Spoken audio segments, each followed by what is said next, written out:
नमस्कार साथियों, Mahesh Taneja Indian and world history YouTube channel पर एक बार फिर आपका स्वागत है। आज हम बहुत दिनों बाद एक नए टॉपिक के साथ जुड़ने की कोशिश कर रहे हैं और वो है भारतीय इतिहास का स्वर्ण काल, गुप्त साम्राज्य।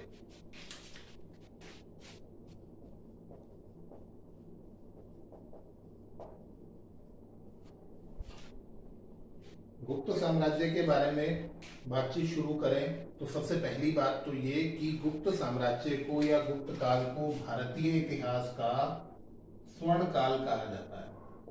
भारतीय इतिहास का स्वर्ण काल किसे कहा जाता है? तो गुप्त साम्राज्य को कहा जाता है।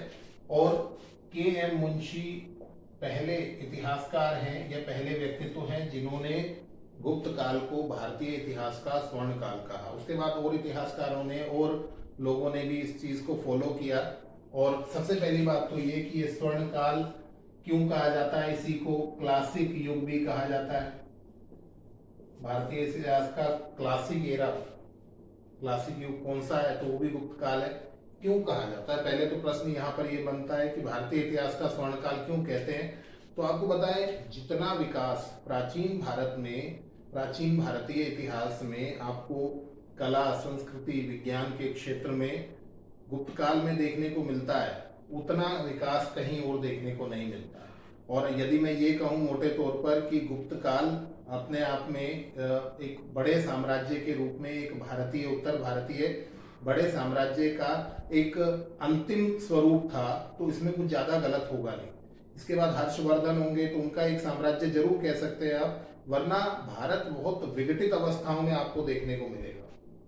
उत्तर भारत में कोई एक बड़ी शक्ति आपको देखने को नहीं मिलेगी और इस वजह से विदेशी आक्रमण हो जाएंगे और भारत गुलाम हो जाएगा। तो यहाँ पर गुप्त साम्राज्य ही वो अंतिम एक बड़ी कड़ी है जहाँ पर इतना उन्नयन देखने को मिलता है और बहुत सारा विकास। कला के क्षेत्र में हम देखें, मंदिर निर्माण, चित्रकला, संगीत के क्षेत्र में, उसके अलावा साहित्य के क्षेत्र में आप देखिए बहुत जबरदस्त उन्नति हुई है।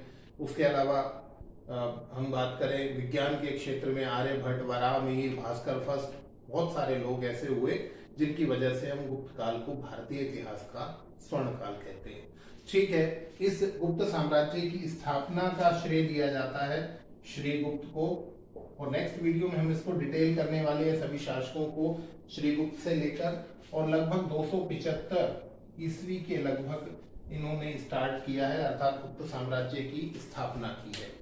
अब यहाँ पर एक इंपॉर्टेंट क्वेश्चन ये रहता है कि क्या श्रीगुप्त एक स्वतंत्र शासक के रूप में एक बड़े साम्राज्य का निर्माता है या नहीं है?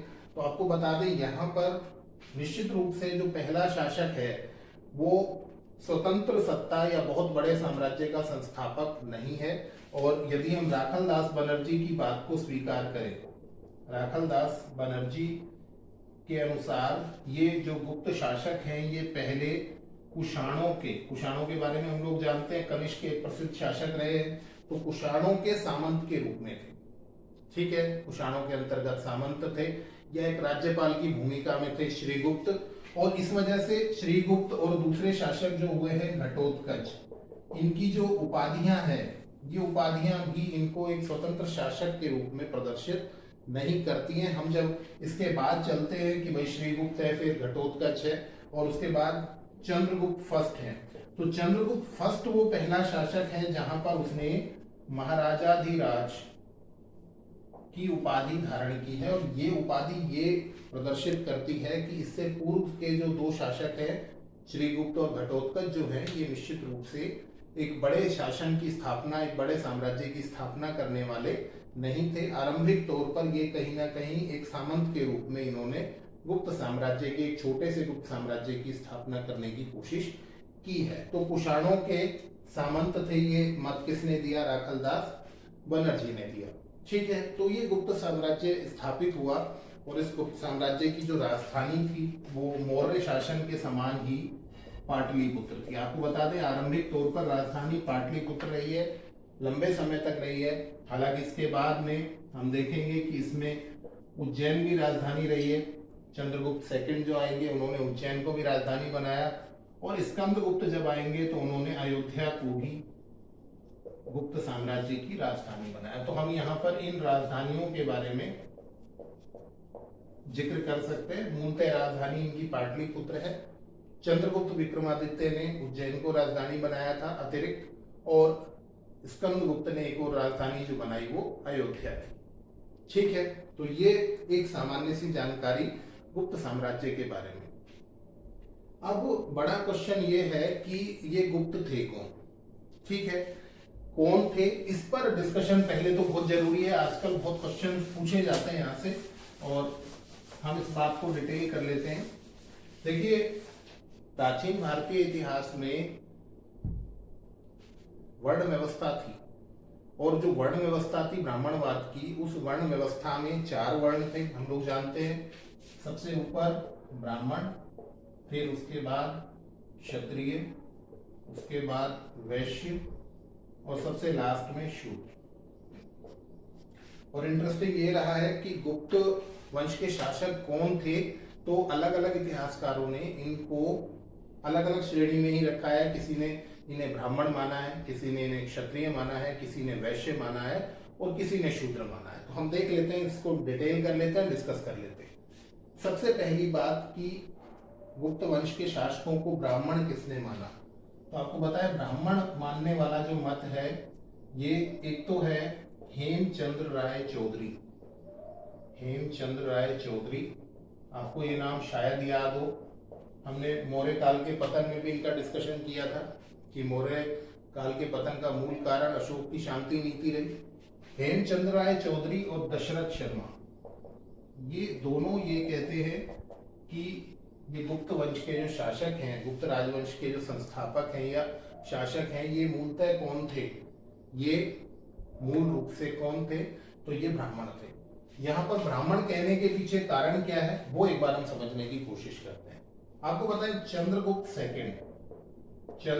सेकंड, जिनको हम डिस्कस करेंगे आगे जाकर, जिसे भारतीय इतिहास में चंद्रगुप्त विक्रमादित्य के नाम से भी जाना जाता है। इनकी पुत्री थी जिसका नाम था प्रभावती गुप्ता। ठीक है, और इस प्रभावती गुप्ता का विवाह वाकाटक नरेश से हुआ था। वाकाटक नरेश से हुआ, वाकाटक शासक से हुआ, जिसका नाम था रुद्रसेन सेकंड। ठीक है, बहुत सिंपल सा, वाकाटक नरेश से चंद्रगुप्त सेकंड की पुत्री प्रभावती गुप्ता का विवाह हुआ था, और वाकाटक जो थे वो ब्राह्मण थे। देखिए यहाँ पर इंपॉर्टेंट पहली बात तो ये कि ये ब्राह्मण थे, तो इसका मतलब वैवाहिक संबंधों को आधार मानकर हम ये मान सकते हैं कि जब ब्राह्मण वंश से इनका वैवाहिक संबंध है, इसका मतलब गुप्त काल के जो शासक हैं वो स्वयं भी क्या थे, वो स्वयं भी ब्राह्मण थे। ठीक है, और इसी के साथ प्रभावती गुप्ता का जो एक ताम्रपत्र मिलता है, पूना ताम्रपत्र, बहुत फेमस है ये भी, भारतीय इतिहास के बारे में बहुत सारी जानकारियां यहाँ से मिलती हैं। प्रभावती गुप्ता के पूना ताम्रपत्र में इन्होंने लिखा है कि ये धारण गोत्र से संबंधित है। किससे संबंधित है? धारण गोत्र से संबंधित है। अब धारण गोत्र कौन सा है, तो ब्राह्मण वंशीय है। और जबकि वाकाटक जो थे, जो रुद्रसेन सेकंड थे, ये विष्णुब्ध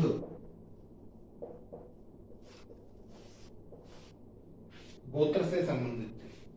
ठीक है, जब रुद्रसेन सेकंड विष्णुब्ध गोत्र से संबंधित हैं, वो ब्राह्मण है, विष्णुब्ध गोत्र से संबंधित है, और यहाँ पर प्रभावती गुप्ता अपने आप को धारण गोत्र से संबंध बता रही हैं, तो निश्चित रूप से जब इस पक्ष में विष्णुब्ध गोत्र है, तो निश्चित रूप से ये धारण गोत्र का संबंध कहीं ना कहीं घूमकर कहाँ आएगा, चंद्रगुप्त सेकंड पे आएगा। चंद्रगुप्त सेकंड का मतलब जो इनका खुद का परिवार है, इनके जो पिता हैं, वो पिता किस गोत्र से संबंधित होंगे, इसका मतलब धारण गोत्र से। और धारण गोत्र किसका है? ब्राह्मण वंश का है, तो इसका मतलब इन्हें ब्राह्मण मान लेना यहाँ पर उचित होगा। हालांकि बाद में बहुत सारे मत अलग अलग तरह के आते गए, और अंतिम रूप से इन्हें ब्राह्मण मानने पर बहुत सारे विवाद और आपत्तियां रही, परंतु आपको ये मत ध्यान रखना है कि किस मत के आधार पर किन लोगों ने गुप्त साम्राज्य के शासकों को ब्राह्मण माना है। ठीक है, तो किसने माना है? हेमचंद्र राय चौधरी और दशरथ शर्मा। तो ये दोनों ही चीजें आपको यहाँ पर इंक्लूड कर लेनी है। सेकंड बात कर लेते हैं हम लोग क्षत्रिय के बारे में डिस्कशन कर लेते हैं। देखिए क्षत्रिय के बारे में जब हम बात करेंगे तो इन्हें क्षत्रिय मानने वाले पहले तो कौन लोग हैं वो देखें, और फिर उसके पास उनके पास कौन से ऐसे प्रमाण हैं वो देख लेते हैं। तो सबसे पहले आपको बताएं कि कौन कौन लोग हैं जो इन्हें क्षत्रिय मानते हैं। तो RC Majumdar, Ramesh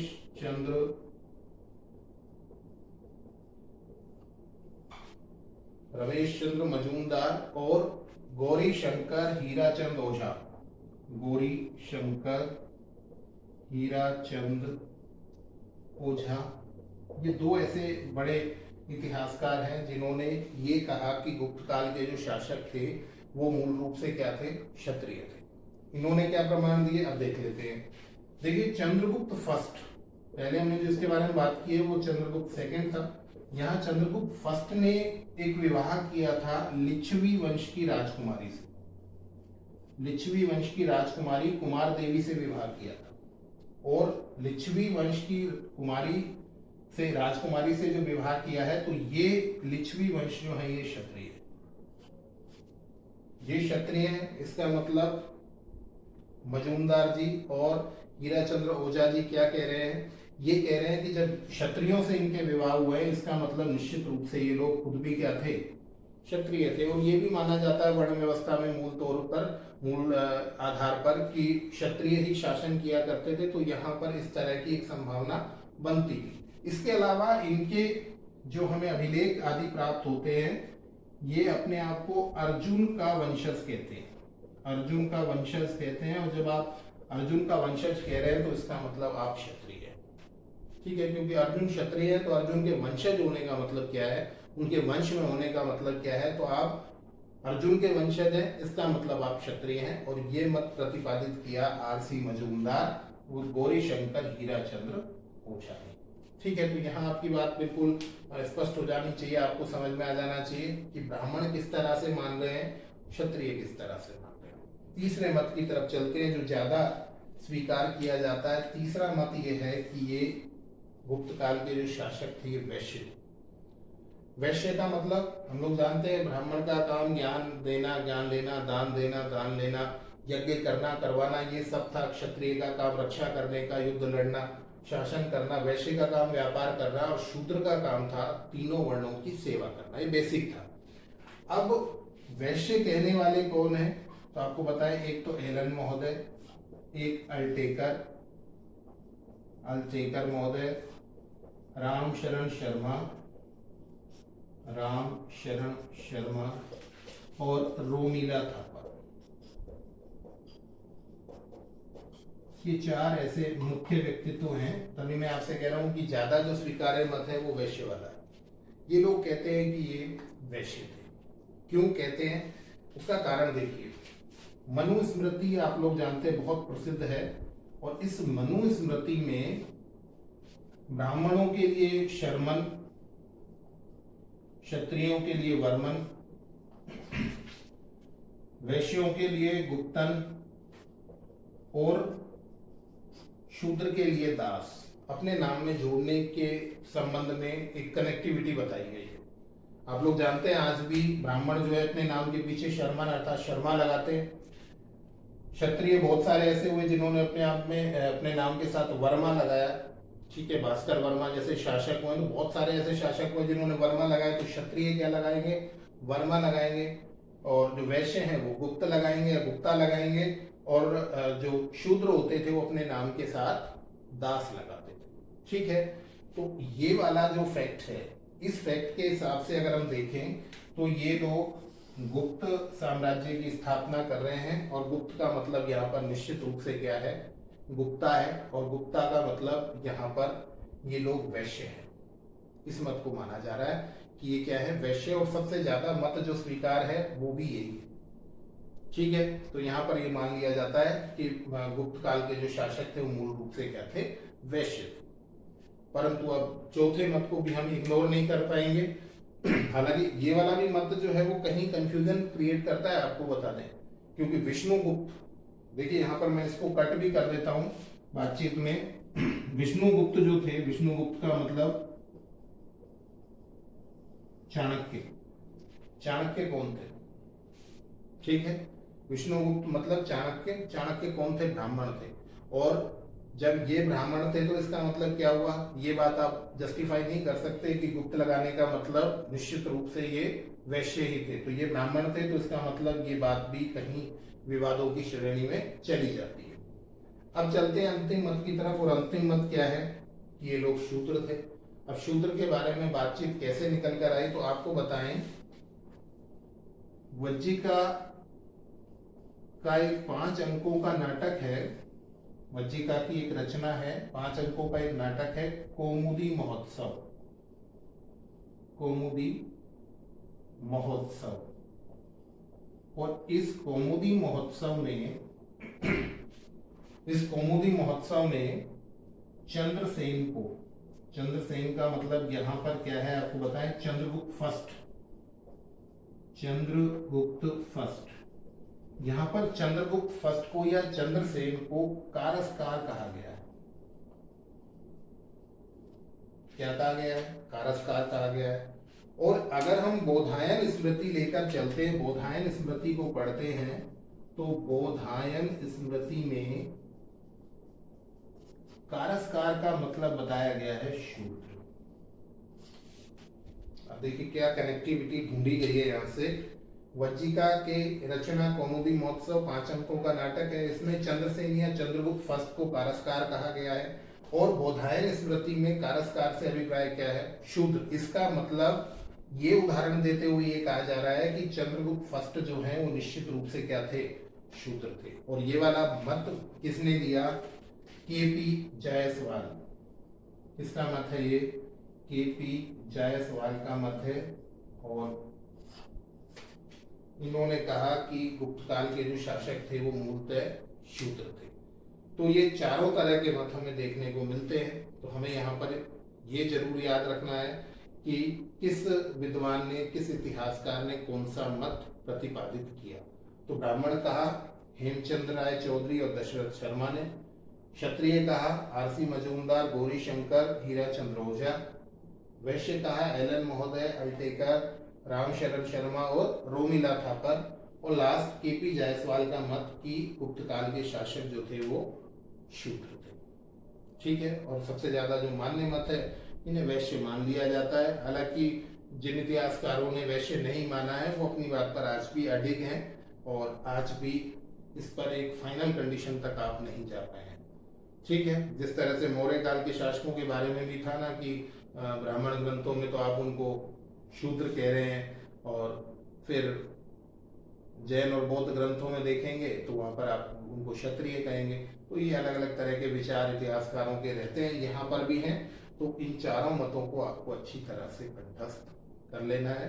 next class में हम बात करेंगे गुप्त काल के शासकों की विद डिटेल। जुड़े रहिए Mahesh Taneja Indian and world history YouTube channel से। बहुत सारा धन्यवाद।